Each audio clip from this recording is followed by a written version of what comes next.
अरे समीना बेटी, कहाँ है तू? देख तो मेरी शुक्यारी खत्म हो गई है। जरा कालू की दुकान से 10 रुपए की शुक्यारी तो लेती आ। अरे रूबीना बेटी, तू जल्दी से ले आ दादी के लिए सुपारी। दादी माँ, मुझे भी तो स्कूल जाना है, किसी और से मंगवा लो ना।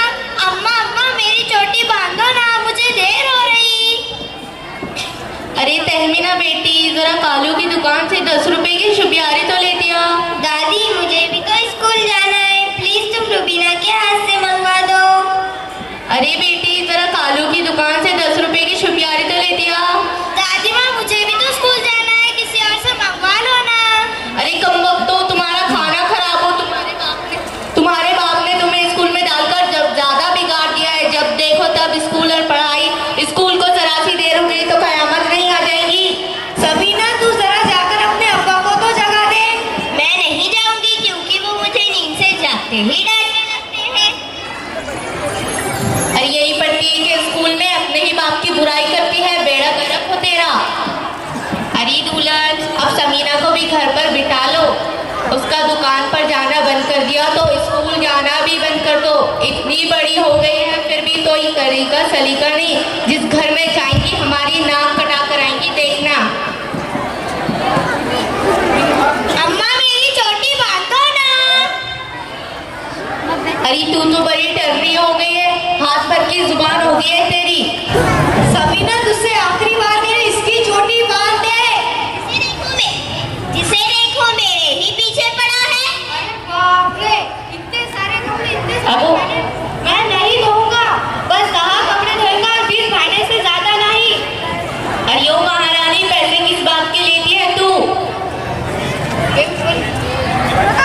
अरे कुछ ज्यादा कपड़े नहीं है, छोटे छोटे कपड़े हैं बच्चों के।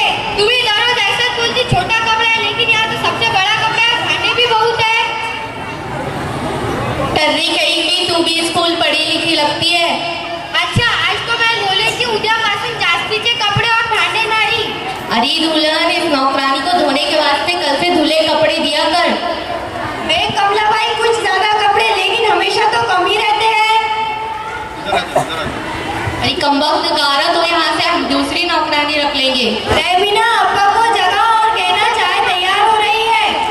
अम्मा, ना तुमने मेरे कपड़े अब तक प्रेस करे और ना जूते पॉलिश हुए। ऐसे ही स्कूल जाऊंगी तो पीटी मैडम मुझे बहुत डांटेंगी। अरे कौन है ये? शाबाश बेटी। दादी, पीटी नाम नहीं है, वो मैडम हमें पीटी सिखाती है, इसलिए उन्हें सब पीटी मैडम कहते हैं। अरे क्या बकबक कर रही है? किसके बारे में बोल रही है? आखिर पता तो चले। अरे वो हमारे पीटी की टीचर है। अरे अम्मा, अब स्कूल में सब उस्तानी को मैडम कहकर पुकारते हैं। अरे तेरा सत्यानाश, उस्तानी नहीं कह सकती क्या? अस्सलामुअलैकुम अम्मा, अस्सलामुअलैकुम भाभी जान। मेरू फुफुआ आए, मेरू फुफुआ आए, फुफुआ आए, फुफुआ आए। वालेकुम अस्सलाम। खैरियत है तो बेटी? जीते रहो। अचानक अकेले कैसे आना हुआ? अरे मेरू भाई, सुबह सुबह कैसे आना हुआ? स्कूल की आज अचानक छुट्टी हो गई ना। अरे कौन मर गया? किसी का आज अचानक इंतकाल हो गया शायद। अरे मेरा तो कलेजा लग लग कर रहा है, न जाने कौन मर गया। अरे पुप्पू, कौन से स्कूल की छुट्टी हो गई और क्यों? चलो सब दफा हो जाओ। नहीं अम्मा, किसी दूसरे देश के बड़े आदमी का इंतकाल हो गया शायद, सभी स्कूलों को छुट्टी दी गई। चलो सब दफा हो जाओ अपने अपने कमरे में। सारी सुबह से दिमाग खराब कर रखा है। दादी जान, वो तो हमें पता ही है कि कौन किसका दिमाग खराब कर रहा है। अरे काम की ना काज की, दुश्मन अनाज की, रात दिन स्कूल और पढ़ाई। दूसरा कोई धंधा है क्या? नहीं, भला क्या मिलेगा इस स्कूल और पढ़ाई में? अरे क्या बात है समीना, कैसे बोल रही है तू? अरे अरे अरे, तुम तो रो रही हो। नहीं बेटा, ऐसा नहीं करते। शाबाश, जाओ कमरे में। तहमीना, इसे ले जाओ कमरे में। चल समीना। अरे क्या तुझ पर भी पढ़ाई का भूत सवार हो गया? हमारी बिल्ली और हम ही को म्याऊं। क्या बात है अम्मा, बच्चों पर इतना गुस्सा क्यों हो रही थी? हर वक्त की डांट डपट अच्छी ठीक है, जाइए, नहीं। इतना प्रोग्राम होगा तो बोला दी तो। मेरे अनपढ़ रहने की जिम्मेदार तुम ही हो। मैं पढ़ना चाहती थी, लेकिन तुमने पढ़ने नहीं दिया। मैं किस मुश्किल से गुजर रही हूँ, मेरा दिल ही जानता है। अरे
मुझे पढ़ाया करो, और अब तुम्हारी माँ तैयार हो तो उसे भी पढ़ाया करो। और मैं हूँ बेटा, तू भी थोड़ा बहुत पढ़ ले लिख ले। सुबह का भूला शाम को लौटाए तो उसे भूला नहीं कहते। भाईजान को कोई जाकर जगाए और कहे कि अम्मी के वास्ते एक नया स्कूल बैग लेकर आए। ठीक, चलो तो आज से शुरुआत करते हैं नई जिंदगी की।